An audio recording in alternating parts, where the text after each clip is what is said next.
Buenas tardes, colegas. Desde Penalistas Tucumán les recordamos que todas las charlas que organizamos y coordinamos son grabadas y después son difundidas a través del grupo de Facebook y del canal de YouTube.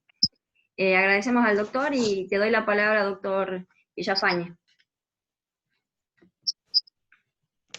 Tengan ustedes muy buenas tardes. Hoy me complace presentar al doctor Miguel Rocchio, que nos va a hablar de prácticas de litigación oral.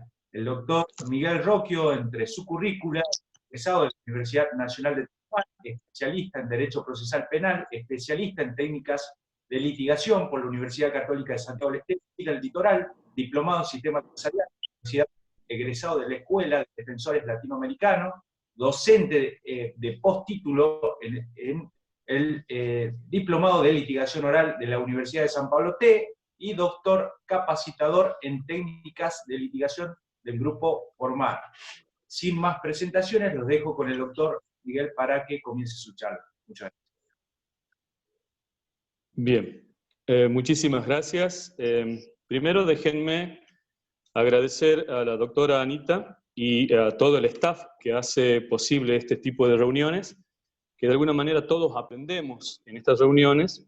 Y en segundo lugar, agradecerle a cada uno de ustedes por estar del otro lado y tratar de que esta tarde-noche salga una reunión bastante más amena y podamos, desde las dos partes, evacuar todas las dudas posibles y poder de alguna manera fijar conceptos. Bueno, dicho esto, dado los agradecimientos que corresponden, para ingresar derechamente al tema que hoy le propongo, es menester traer a colación los nuevos institutos que está trayendo, valga la redundancia, el Código Procesal Penal de la provincia y que, lógicamente, en los penalistas está haciendo eco estos nuevos institutos.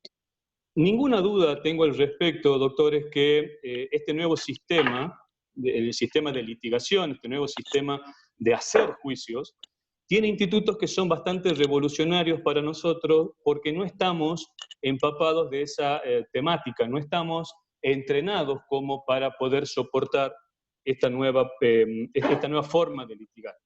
Cuando se me propuso la charla, lógicamente que uno entiende que las charlas tienen que ser entre pares y en ese sentido tratar de manejar un léxico que corresponde a nuestra formación. Pero mi idea surgió como una charla donde no tenga la intención de ser netamente dogmática o puramente dogmática, donde uno recite un articulado de una ley o los principios generales de una figura penal, y en ese sentido ser una exposición hueca, vacía, carente de sentido práctico. La idea era volcar en esta charla las experiencias que uno va teniendo a lo largo de todos estos años, no tan solo en los juicios orales, sino también en los distintos congresos y distintas capacitaciones que uno va haciendo. Y en ese sentido, estos nuevos institutos que trae el Código Procesal Penal ya no nos son tan ajenos en función de que por lo menos ya sabemos de qué se tratan, ya sabemos cuál es el contenido de cada uno de ellos y tratemos en este punto entonces de capacitarnos y tener las herramientas como para afrontar esos nuevos desafíos para nosotros. Básicamente todos ya habíamos, o al menos todos pudimos escuchar o al menos saber de qué se trata una teoría del caso, saber de qué se trata, por ejemplo, un directo, saber de qué se trata un alegato de apertura, saber de qué se trata un contrainterrogatorio y también saber de qué se trata un alegato de clausura. Lo que yo les propongo esta tarde va a girar en tres tópicos que tienen que ver con lo nuevo que presenta el Código Procesal Penal, con un pantallazo somero, porque no pretende ser ni agotar, mucho menos en el intento de esta charla, de analizar todos y cada uno de los institutos que hablamos. El segundo tópico tiene que ver con una construcción a nombre personal, yo la titulo Marketing Personal del Letrado, y un tercer tópico que va a tener que ver con las técnicas de litigio estratégica. Y elegí un tema en particular que creo, por lo menos como para sembrar un poco la curiosidad en todos nosotros, que es la técnica de evidenciar contradicciones. Esto lo vamos a ir desarrollando a medida que vamos hablando del tema, y me propongo en ese punto ser un poco más pragmático y contar las experiencias que yo he vivido en todos estos procesos orales que voy de alguna manera transitando. El primer tópico, como le decía, tiene que ver con la idea de estos nuevos institutos, como es un alegato de apertura. Este alegato, o la teoría del caso, o bien este directo, que es con la presentación de los testigos. Sin ninguna duda, el Código Procesal trae un elemento que es bastante novedoso para nosotros, y es cómo nosotros vamos a controlar la prueba testimonial. No estoy hablando de cómo incorporar evidencia material, cómo incorporar un arma de fuego, cómo incorporar un documento. Me estoy refiriendo a cómo nosotros vamos a poder controlar esa prueba testimonial que siempre va a ser reacia a nuestra teoría del caso. Cuando yo me refiero a controlar, cómo yo puedo, desde la contraparte, controlar al testigo de la oposición, es decir, un testigo que me lo presente al fiscal, y que el fiscal, lógicamente, va a instruir a su testigo a que cuente lo que le abona a su propia teoría del caso, lo que es favorable a su propia teoría del caso.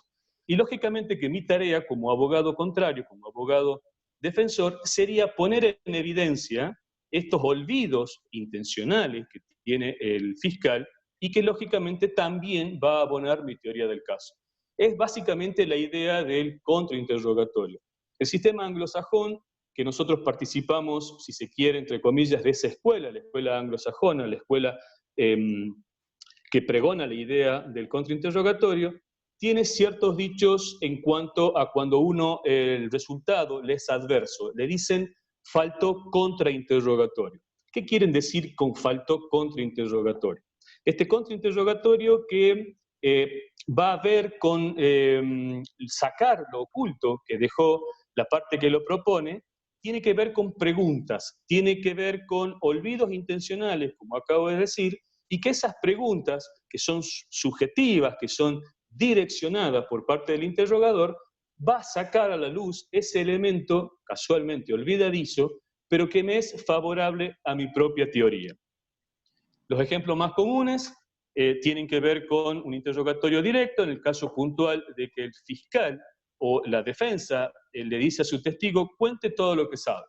Lógicamente que, y acá voy a abrir un paréntesis, esta nueva metodología de litigar lo va a obligar al abogado a formar parte de un nuevo concepto de abogado litigante. Ya no es el abogado litigante que únicamente se va a contentar con lo que aparece en el expediente, con las actas que informa la policía, con las pruebas testimoniales que supieron en algún momento recabar el personal policial, sino que va a tener una conducta proactiva. Esa conducta proactiva que va a tener que ver puntualmente con dirigirse a la escena del caso, tomar fotografías, entrevistarse a posibles testigos que van a ser conteste con su defensa y presentar de esa forma su teoría frente al juez. Entonces, esto del contrainterrogatorio va a tener que ver con la idea de cómo yo, practicando, teniendo el training suficiente en estas artes, voy a lograr extraer de ese testigo lo que es conteste o lo que es favorable a mi caso. Y acá también quiero resaltar esto de la posibilidad que va a tener el defensor de ser parte activa en la investigación. Y con esto me estoy refiriendo a lo que hablaba hace instante, es decir, cómo el propio defensor va a tener que buscar su propia línea de investigación, va a tener que presentar en su teoría del caso una teoría alternativa a la teoría del fiscal. Imagínense, el fiscal le presenta al juez o al tribunal o al jurado el caso de Pedro. Pedro viene acusado por lesiones. Mi teoría, que puede ser activa o pasiva, mi defensa, mejor dicho, que puede ser activa o pasiva, tendrá que ver con una posición alternativa, es decir, mire, excelentísimo tribunal, no es como lo dice el señor fiscal, sino que esto va a responder a una legítima defensa o a un exceso de legítima defensa y tendré que probar en ese extremo por qué yo abono esa teoría del caso. Eso con respecto a la teoría del caso y la actitud que va a tener de ahora en más el abogado litigante, esa actitud activa, apoyándose, lógicamente, con muchos medios tecnológicos. una gigantografía puesta en el tribunal que identifique cómo fue los puntos en los cuales se encontraban los testigos referido al hecho analizado, una simulación de computadora, cómo fue la mecánica del siniestro, o una planimetría a gran escala donde yo pueda demostrar que el testigo no pudo haber visto a fulano de tal, al sospechado, desde donde él se encontraba por la sencilla razón de los árboles presentes, los edificios que tapaban la visual. Es decir, lo que hoy el Código Procesal propone, y esta escuela anglosajona propone, y las nuevas técnicas perdón, de litigación propone, es nutrirse de todos estos elementos y ya salir de esa posición un tanto rígida que tiene el abogado litigante, volviéndose algo mucho más dinámico.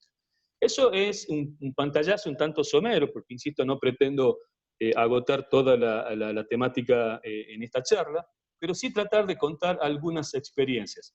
En ese sentido, fui invitado a participar en algunas audiencias y fui también como mero observador cuando se empezaron a tomar las audiencias acá en San Miguel respecto de los controles de detención y en relación también a las medidas de los ceses de prisión.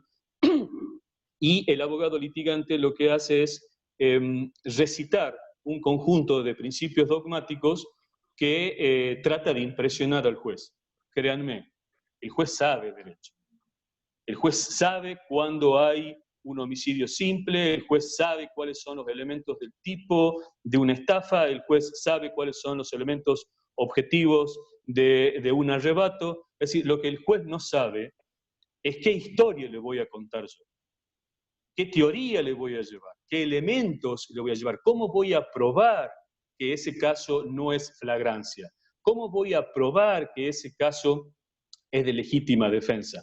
No verbalizando, como acabo de decir, los elementos del tipo de una escuela dogmática que sea conteste con mis creencias. Es decir, eso ya hay que dejarlo de lado. Si el juez no quiere que yo le vaya a recitar esa dogmática pura, lo que el juez quiere es que yo le cuente a través de esa historia, que tiene que ser clara, sencilla y creíble, cómo yo veo ese caso en particular y cómo yo voy a probar lo que vengo a decir que voy a probar.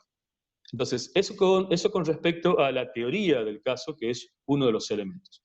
Acá también lo que yo advierto es que los abogados litigantes en este punto tenemos una suerte de ego, y más el penalista, como se dijo en alguna charla, que tiene que ver con que lo que yo diga es así. Ahora, la pregunta es la siguiente. Lo que yo digo, ¿lo entiende la otra parte? Lo que yo vengo a proponer con mi teoría del caso, ¿lo comprende el otro interlocutor? ¿Soy claro en lo que pretendo decir? Bien, esas son, de algunas maneras, a mi modo de ver, el primer interrogante que el litigante tiene que vencer. Esta suerte de construcciones idiomáticas basada en lo que la facultad nos prepara, con conceptos jurídicos, netamente jurídicos.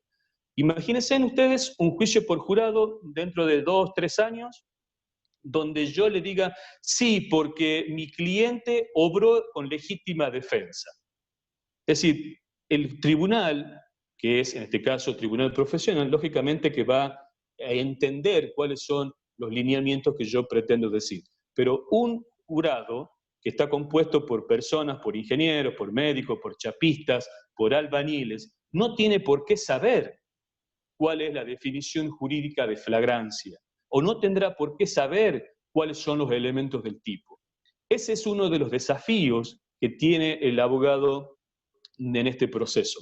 Construir todo su léxico en forma llana, que el concepto sea entendible tanto por pares como por legos. Ese es, yo creo, uno de los desafíos más importantes que tiene en este punto el abogado litigante. Y eso es lo que uno advierte en las audiencias donde pretende el abogado, pretende obnubilar a un juez recitando vagamente una construcción jurídica o bien una resolución donde ni siquiera él sabe qué es lo que está diciendo. Entonces, uno de los elementos a modificar o a tener en cuenta es cómo yo me doy a entender con mi interlocutor. Si lo que yo transmito es entendible, si lo que yo transmito es comprendido por la persona que me está escuchando. Y ese es, insisto en eso, uno de los grandes desafíos que va a tener el abogado para poder ser exitoso, si es que vale el término, en esta nueva, o en la aplicación de estas nuevas técnicas. Otro de los elementos, otro de los institutos que trae este nuevo sistema, tiene que ver con la posibilidad de los alegatos de apertura.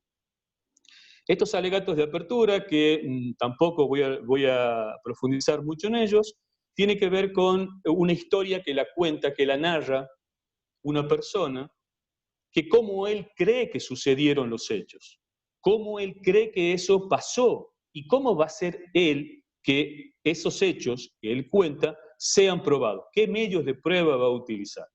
En ese sentido, entiendo yo que muchísima bibliografía especializada en el tema da sobrada cuenta de lo que yo estoy diciendo y muchas veces también hace hincapié en distintos tips que uno puede utilizar al momento de la construcción de un alegato de apertura. Básicamente, en los procesos de formación nos explican que estos alegatos de apertura tienen que arrancar alto y terminar alto. Es decir, con una frase que tenga un punch, una fuerte impronta en el que me está escuchando el tribunal o el jurado, luego desarrollar mi historia y terminar con otra frase que tenga también cierto poder. En ese caso, mi experiencia personal, por ejemplo, yo les cuento, cuando trato de idealizarme cuál sería el alegato de apertura, aplico alguna frase que tenga que ver con alguna canción o alguna frase que tenga que ver con una publicidad o algo que tenga que ver con lo que nosotros vivimos a diario, con lo que escuchamos en la televisión, con lo que escuchamos en la radio, es decir, frases que realmente me llamen la atención. Yo, cuando uno va a dictar charlas y trata este tema, realmente hace la comparación con las películas. Es decir, ¿por qué uno va al cine? Uno va al cine porque se engancha, si es que se me permite el término, con la temática de lo que se me está presentando, esos famosos trailers, que no es nada más y nada menos que recortes de pequeñas porciones de la película que tienen cierta impronta. Bueno, acá va a pasar exactamente lo mismo. Mi teoría del caso, mi alegato, va a tener esas pequeñas partes concadenadas que va a llamar la atención del jurado, va a llamar la atención del tribunal y va a lograr, a través de esas frases que yo le hacía referencia, fijar el concepto. Una experiencia que yo tuve en un juicio a fin de año, les cuento rápidamente para que ustedes vean el concepto. Se trataba de un homicidio de una pareja lésbica, donde la mujer era policía y la víctima también era policía. Se desarrolló, muy sucintamente le cuento, se desarrolló en un ambiente privado, donde la imputada le pegó 2 tiros a la víctima. El alegato de apertura, el alegato de cierre, porque no estamos utilizando en este momento los alegatos de apertura, pero el alegato de cierre sí utilicé esta construcción y rezaba de la siguiente manera. Decía, las armas matan, no importa quién las use. Las armas matan ilusiones, las armas matan amores, las armas matan proyectos, como el que tenía fulana y tal. Entonces, esa construcción que uno va utilizando tiene, a mi modo de ver, una fuerza interpretativa mucho más valiosa que si yo recitara como la vieja forma de recitar los alegatos de cierre. Que la prueba dice tal cosa, que el testigo A dijo tal cosa, que el testigo B dijo tal cosa. Esas son las formas que nosotros vamos a tener que empezar a hacer propias y empezar a entrenar como para que seamos un poco más exitosos o al menos entendamos por dónde viene el nuevo concepto de litigación penal estratégica. El otro concepto que quería también hablar con ustedes tiene que ver con lo que dije al principio de una de las innovaciones más importantes que tiene el Código Procesal Penal, que es la forma en que nosotros vamos a controlar la prueba. Y me refiero puntualmente a el contraexamen. La temática del contraexamen la pueden encontrar en muchísima bibliografía especializada en el tema. Básteme con señalar únicamente los conceptos básicos que tiene esta figura del contraexamen.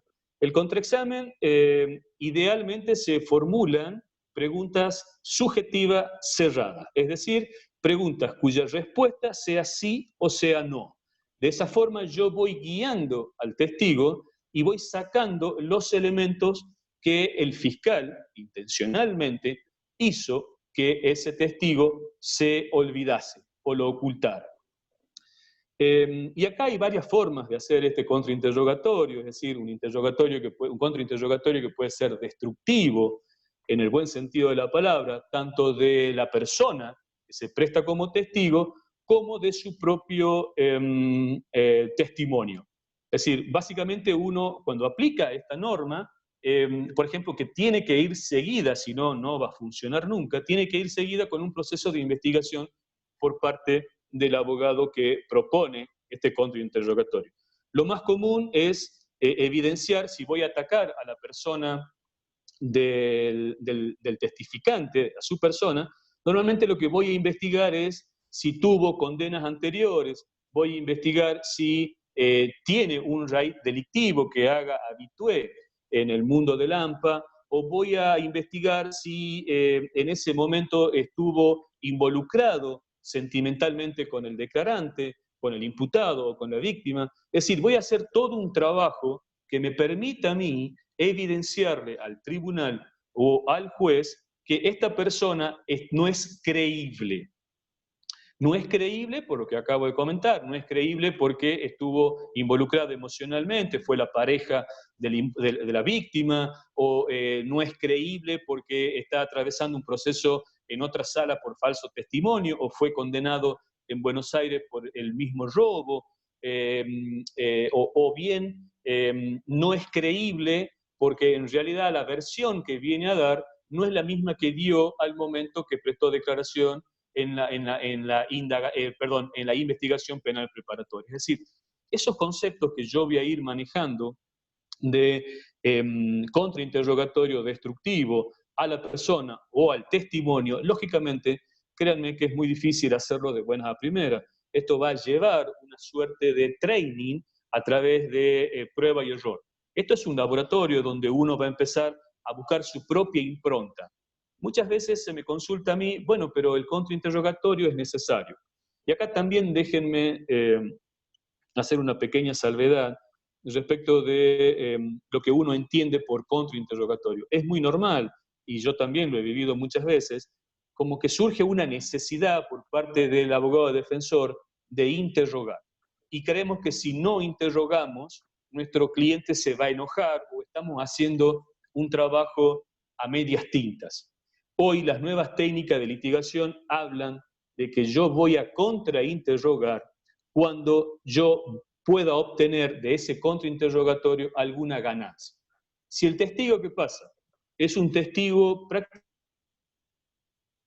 prácticamente que no dice nada que afecte a mi teoría del caso, es decir, que no diga que ha visto a mi cliente usar el arma, que no lo ha visto o que no lo ubica en el lugar de los hechos, o que realmente no lo conoce, o es un testigo de oída, es decir, aquel testigo que le comentaron y hoy la fiscalía lo trae para que cuente qué es lo que escuchó, yo analizando en términos de ganancia, voy a saber si yo puedo o debo contrainterrogar. Capaz que analizando eso advierto que es un testigo inocuo y lo dejo pasar. No tengo por qué contrainterrogar como una cuestión que haga al proceso en sí mismo. Voy a contrainterrogar en la medida en que yo entienda que ese testigo encuentro alguna falencia o no encuentro ninguna falencia, o es inocuo para mi teoría, o la puede dañar o no la puede dañar. Si la puede dañar, bueno, haré lo posible para contrainterrogar y tratar de desacreditar a su persona o sus dichos. Pero esto, créanme que es una tarea harto difícil, es muy complicada, el abogado tiene que tener un conocimiento bastante perfecto de lo que es el expediente en sí, para evidenciar alguna contradicción o algún olvido que haya incurrido el declarante. Entonces, esto también del contrainterrogatorio, el interrogatorio directo y el redirecto, lógicamente que va a hacer que el abogado entienda que está en desventaja respecto de aquellos que conocen la técnica, porque en realidad es básicamente entrenamiento, no es nada más que eso. Otro de los conceptos que quería charlar con ustedes esta tarde es respecto de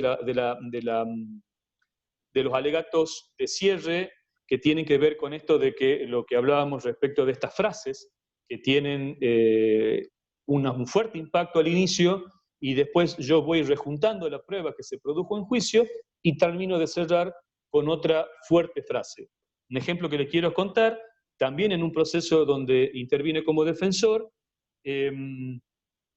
se trataba de un homicidio donde participaron varias personas, y la prueba pericial daba negativa los informes de dermotest en mi cliente, como tampoco había ningún tipo de secuestro, y todos los testigos que pasaron a favor de la fiscalía eran todos testigos mendaces. Mendaces en el sentido de que lo que habían declarado en instrucción, olvidos, cosas vagas, en el juicio el día del plenario lo recordaban con muchísima claridad, a tal punto de levantar la mano y sindicar a mi cliente como que él había sido el autor del disparo, cuando en realidad años anteriores no sabía. Entonces el alegato de cierre empezó con esta frase, una frase que fue trabajada, lógicamente para poder sintetizar lo que yo quería decir, y esta frase rezaba algo así como: miente, miente, que algo quedará. Y ahí venían los análisis que yo hacía de cada uno de los testigos, evidenciando esas mentiras y esas contradicciones. Y la otra frase que yo había utilizado para cerrar mi alegato de clausura tenía que ver esto de que la venganza no pueda más que la justicia, entendiendo que lo que esta gente venía a buscar, estos testigos venían a buscar, que eran todos testigos por parte de la víctima, lógicamente era venganza y no justicia el caso, porque había quedado palmariamente establecido que mi cliente no había sido el autor del disparo, sino un tercero que no había sido vinculado al proceso. Entonces, eso vagamente tiene que ver con estos nuevos conceptos que uno maneja a través de las nuevas técnicas de litigación, y básicamente es lo que yo le propongo que hagamos en conjunto, es decir, capacitarnos respecto de esta nueva forma de litigar y saber que estos son los nuevos conceptos que vienen. Otro de los puntos que me parece interesante rescatar, y que el abogado no está preparado, lógicamente porque no venimos de un sistema en el cual se nos obliga a trabajar este tema que voy a tratar ahora, pero sí créanme que es un tema bastante muy importante. Tiene que ver con el idioma no verbal. Me refiero al idioma gestual. ¿Qué es lo que yo hago con las manos? Muchas veces uno lo veo y lo practicaba hasta que pude corregir esta situación, tiene que ver con el idioma gestual. Cuando yo recibía, y eso lo puedo advertir ahora en muchos de los colegas, cuando recibía una devolución adversa por parte del tribunal a una objeción, su señoría me opongo, y la devolución del tribunal era no al lugar, uno trataba de gesticular, levantando la ceja, cruzando los labios, mordiéndose el labio. Eso, créanme, que tiene muchísimo más impacto que una oración largada al vacío. El idioma no gestual, ¿qué hago con mis manos? ¿Las muevo, no las muevo? ¿Las ciño? ¿La meto abajo del escritorio? Es decir, todo eso va a tener una implicancia en lo que yo quiero transmitir. Normalmente yo la técnica que utilizo en el idioma verbal y gestual a la vez es cuando trato de remarcar situaciones numéricas. Por ejemplo, en el caso del homicidio que le contaba, mi cliente había fallecido, mi cliente había fallecido, según la pericia, de 2 disparos de arma de fuego.